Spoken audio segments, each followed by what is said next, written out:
Hey everyone! Today, I'm going to show you how to enable dark mode on Duolingo.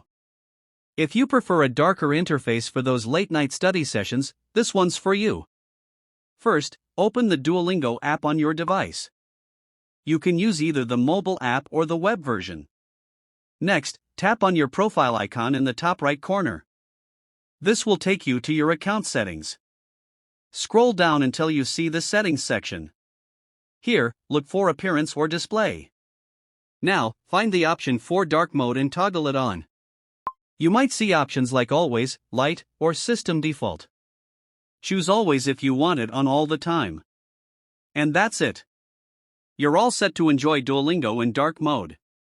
It's easier on the eyes, especially in low-light environments. If you found this video helpful, give it a thumbs up and subscribe for more tips. Happy learning, and see you next time.